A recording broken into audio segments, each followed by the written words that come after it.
Johnny, who I know is just over there salivating, just chomping, just waiting with the white knuckle excitement to give us his top 10 games of 2017. Johnny, lay it on us. Oh, are we on 10 or am I doing 5? Oh, I'm sorry, top 5. I'm sorry, I got so excited, I couldn't wait. I'll just make up 5 games after that. Oh, don't do that. Don't.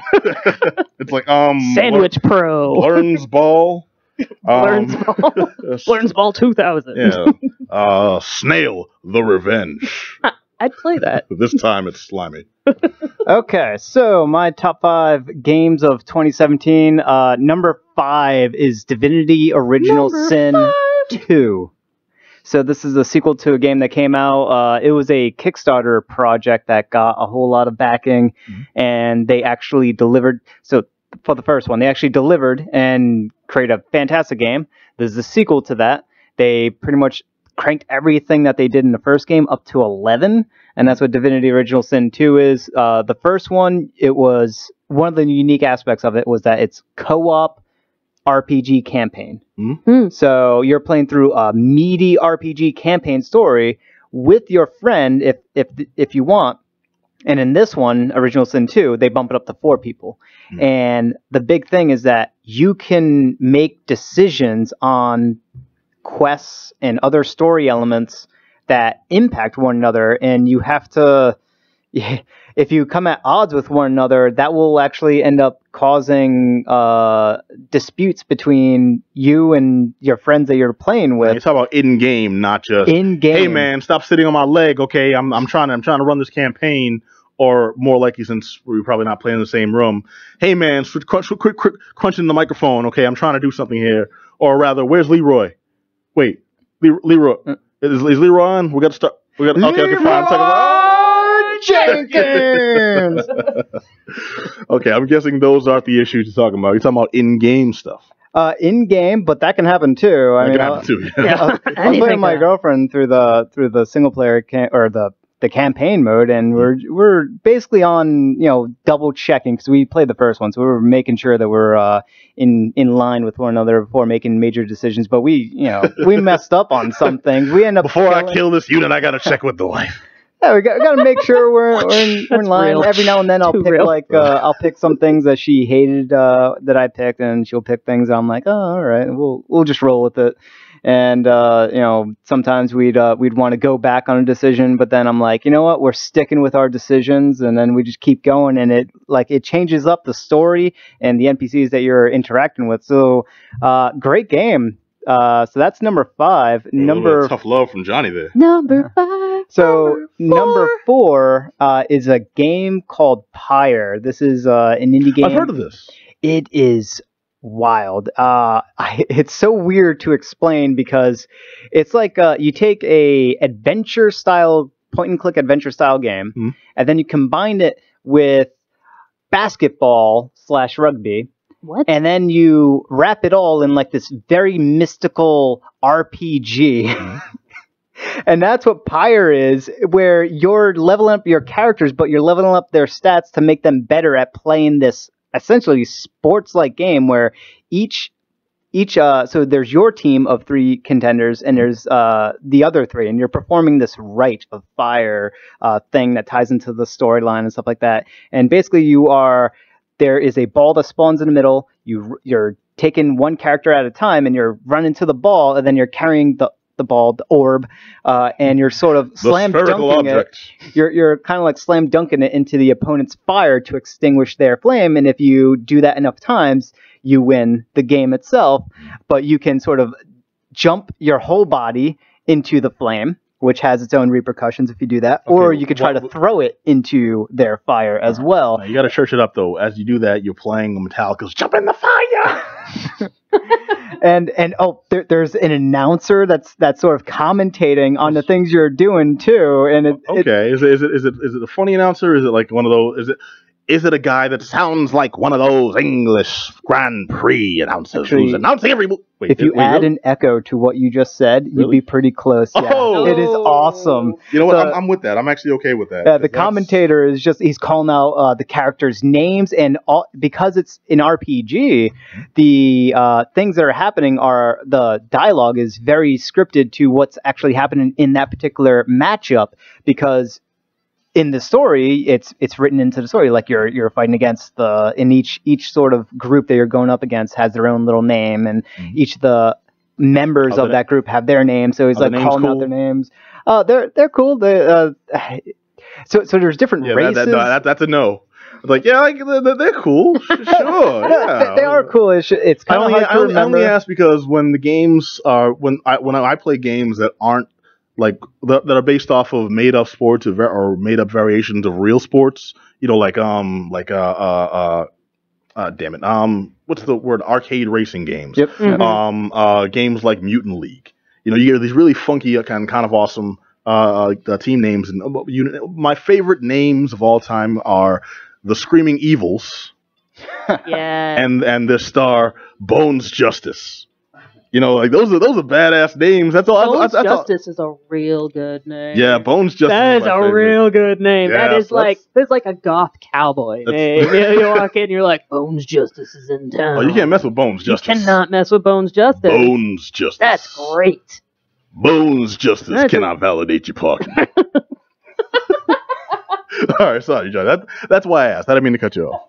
Yeah. So as I said, you're playing through and you're scoring and you're getting storyline elements, and there's different races involved. This is a very weird world too. It's out there. There's a dog race called the Curs.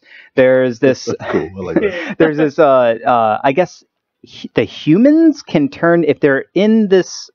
So you're playing in order to get unbanished. Mm-hmm. You're exiled to this weird, I guess, hell area, and you're playing. And their special maneuver cannon fodder. Yeah, you're playing these matches in order to send one person in your group back to freedom. Oh, the hero. His name is the Commonwealth. And as you're playing through, if for the humans, if they're in this world for too long, they start to sprout horns, or at least that's what that's not very human anymore. Well, that's what makes them demons. So there's these demons. There's humans. There's the Curs. There's these little tiny. I heard about this game. I thought it sounded cool. You've sold me so hard on this. Yeah, it is really cool. Sounds really cool. You get this little tiny imp. There's a worm. The worm race is so awesome because now you're losing me. Worm races. All right, so they're worms, but with one big giant eye at the end. Ugh. And then their tail is sort of kind of bladed, and they wear suits of armor, and they think they're knights, and all they want to do is just fight wars. They don't care about anything about who they're fighting against. Everything is a battle. This sounds like some copyright infringement all of a sudden. It's like, I got these worms, they just want to battle each other. They're not in the playful worm kind of way. They're they're very knightly and regal and regal worms. Yeah. Okay, I'm gonna take your word for it. It still sounds gross. Yeah, fantastic game. Pyre? Really out there. Pyre, I highly recommend it. Mm-hmm. The next one I have lined up, I would have had a photo up. It's just a red box because it's Super Mario Odyssey at. I thought you were gonna say it's Me Margaret the video game. The what? The red box, the video game. Yeah, let that one sink in. Yeah. I'm sorry. I apologize to all our female viewers. Where all you do is just rent stuff from a market. Continue. No? Okay. You only play that video game for 4 days a month. So it's that Super Mario that game Odyssey. is not fun, by the way. I'm gonna chime in on that for just a second, and then we'll get back to Mario. The game is less fun. Herb's over there like, what the fuck? So speaking of jumping red things, there we go. There we go. You have Super Mario Odyssey, fantastic game. Came out in October. It's one of the best platformer. It's definitely the best platformer of this year. It's one of the best in many years. And there was a lot of platformers, 3D platformers, that came out this year too. A lot of praise, and not just from this show.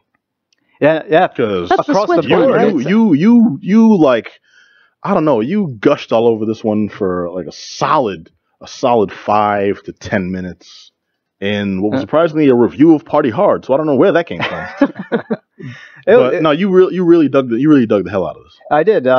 If you want to hear more about my impressions, you can go to my review. It's on the YouTube channel and other places. But it's a fantastic game across the board. It's one of the highest rated games of this year. It's on the Switch, right? It's on the Switch. Yeah. You can only get it on the Switch. It is absolutely fantastic. You'll have a lot of fun. It's well worth whatever price tag they put on it. Thankfully, it's only $60. Only isn't that the standard for like most games? It is the standard, Yeah. but the amount of content you get in here, it's exceptional. Give me the game. I don't know, add a DLC or something. But I mean, that would be nice. If they had the audacity to say, "Oh, this game is 120," like I'm not. There's no quick action for like I'm not buying this game like there used to be for I'm not accepting this phone call. Yeah, right. You can't just be like I'm not taking it off the hook. Hang the receiver on this game. You're like, I'm not buying this game. I can't even like TV off. Like, no, that's not. How So, my second pick for top games of 2017 is kind of out of nowhere because a lot of people might complain about this one, but it's called Xenoblade Chronicles 2.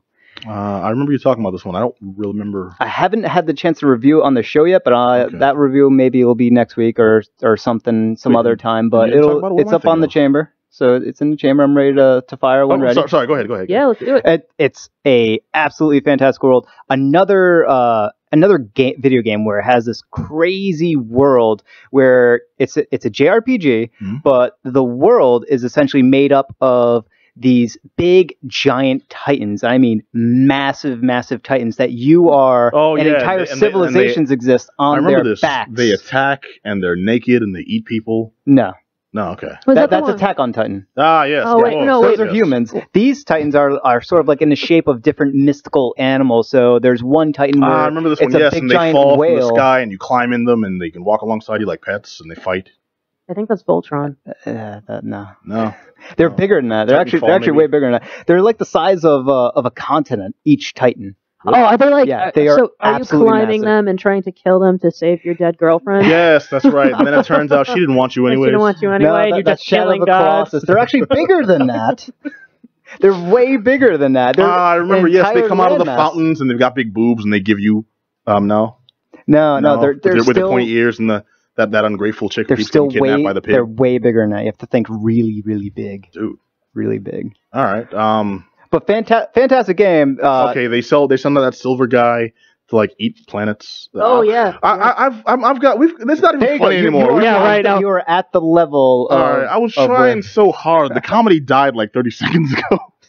I'm sorry, Johnny. Continue unfettered, please. So if you enjoy really fantastical, well-developed worlds, amazing storylines, really fun, really addictive, intricate, very, very intricate, very multi-layered combat system, this is definitely the game for you. The only bad thing about this game is the voice acting, and it can get pretty bad and grating, but everything else about this game is some of the best RPG stuff you can get anywhere. All right. And the worlds are absolutely...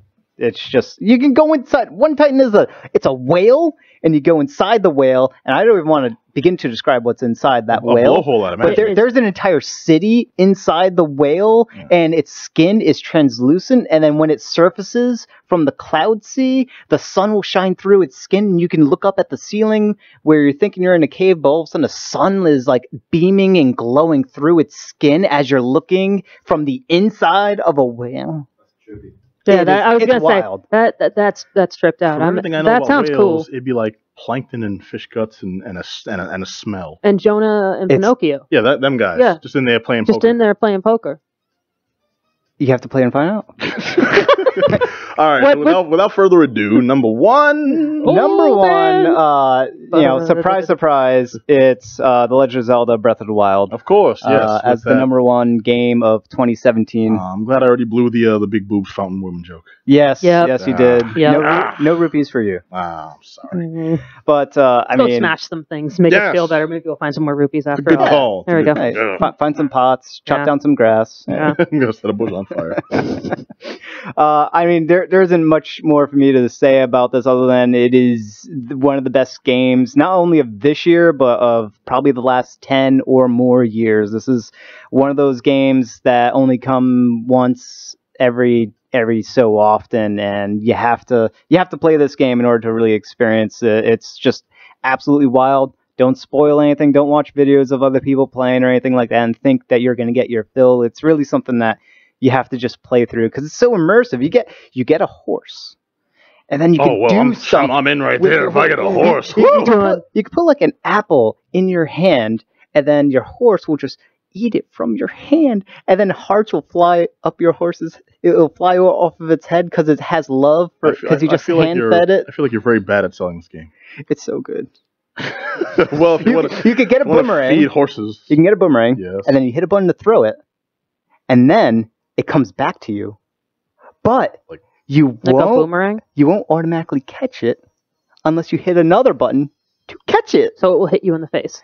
It'll go flying off into the yonders. Okay. Yeah, you know what? Don't let you stick to your day job. You are not selling me on this. It's like, can you do cool stuff?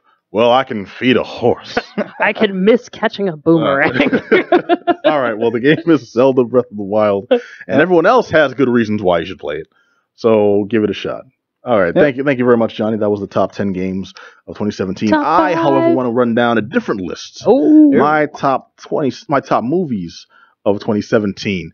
I'll be quick with these, but